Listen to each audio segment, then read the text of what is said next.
Assalamualaikum warahmatullahi wabarakatuh. Bismillahirrahmanirrahim. Baiklah, kita hari ini akan membahas tentang litosfer. Kalian lihat di situ ada lapisan-lapisan bumi. Ada bagian inti, selimut, dan kerak. Bagian intinya jari-jari 3.500 km, selimut ketabalannya 2.500 km, dan bagian kerak bumi itu ketebalan 32 km. Bagian kerak bumi lah itu yang dikatakan dengan litosfer. Bagian yang akan kita pelajari. Bagian litosfer terbagi atas dua lapisan, ada lapisan sial dan lapisan sima, silium aluminium dan silium magnesium. Litosfer itu adalah bagian yang membentuk permukaan bumi. Jadi ada laut, daratan, pegunungan, dan lain-lain. Di litosfer terdapat 3 jenis batuan beku, sedimen, dan metamorf. Baiklah, kita akan bahas satu-satu tentang proses pembentukan batuan tersebut. Batuan beku terbentuk dari magma pijar yang mengalami penaikan, lalu keluar melalui jalurnya. Ada batuan beku dalam, batuan beku gang, dan batuan beku luar. Lalu setelah keluar dari gunung api, mengalami pelapukan oleh air sehingga dia terbawa oleh air, angin, dan es dan mengendap di tempat lain, dinamakan dengan batuan sedimen.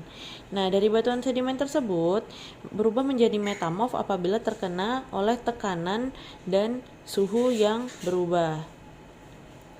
Nah, terus permukaan bumi dibentuk oleh tenaga endogen dan tenaga eksogen. Tenaga endogen itu adalah tenaga yang berasal dari dalam bumi, diantaranya tektonisme, vulkanisme, dan seisme.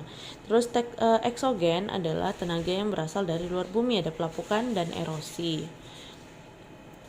Terus pengaruh tektonisme terhadap kehidupan manusia apa aja sih kira-kira? Nah, di situ kamu lihat ilustrasinya bahwa tektonisme itu adalah gerak yang gerak lempeng bumi, ada gerak lempeng samudra dan lempeng benua. Nah, kenapa gerak lempeng bisa terjadi? Karena ada astenosfer bersuhu tinggi yang selalu berputar dan menggerakkan lempeng. Gerak tektonik dibedakan menjadi dua, ada epirogenetik dan orogenetik.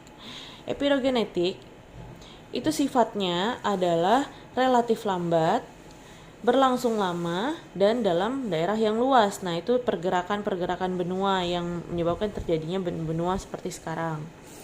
Terus epirogenetik adalah periode terbagi dua, ada epirogenetik positif, itu seakan-akan daratan yang turun. Epirogenetik negatif adalah daratan naik. Jadi epirogenetik terbagi dua, ada positif dan negatif. Positif daratan turun, negatif daratan naik. Lalu gerak orogenetik adalah gerak pembentuk pegunungan. Nah, gerak orogenetik ini membentuk lipatan pegunungan. Bentuk hasil tektonisme bisa berupa lipatan dan berupa patahan. Nah, kalau lipatan, bagian yang di atas itu dinamakan antiklinal, bagian yang di bawah, lengkungan bawah dinamakan dengan sinklinal. Nah, bagian patahan, bagian yang turun ke bawah dinamakan dengan graben, bagian yang naik ke atas dinamakan dengan horst. Lalu, kita masuk ke bagian vulkanisme. Pengaruhnya bagi kehidupan. Vulkanisme adalah aktivitas gunung api yang mengeluarkan magma keluar. Nah, bisa kamu lihat di situ ilustrasinya, magma keluar melalui jalurnya dari gunung api. Gunung api berdasarkan bentuk dan prosesnya ada bentuk mar, kerucut, dan strato. Mar itu memiliki kawah yang besar yang disebabkan oleh letusan gunung api yang besar. Kalau api kerucut, bentuknya kerucut, runcing, dan lelehannya banyak. Terus seperti perisai itu lerengnya landai karena lelehan membentuk lereng yang sangat landai.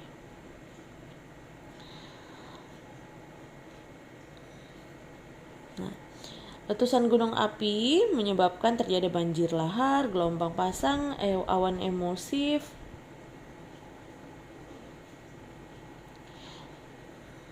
Tapi bisa ada dampak negatifnya, menyuburkan tanah, barang tambang naik, dan sebagai objek wisata. Jadi ada dampak negatif dan dampak positif tadi ya. Apa penyebab terjadinya gempa? Kita masuk ke bagian seisme ataupun gempa bumi. Penyebabnya ada terjadinya runtuhan vulkanis dan tektonis. Gempa runtuhan itu disebabkan adanya reruntuhan dari benda-benda yang berat. Gempa vulkanik itu disebabkan oleh aktivitas vulkanisme atau aktivitas gunung api, keluarnya magma dari gunung. Gempa tektonik disebabkan oleh pergerakan lempeng. Sampai di situ penjelasan kita tentang litosfer. Saya harap kalian dapat memahami. Assalamualaikum warahmatullahi wabarakatuh.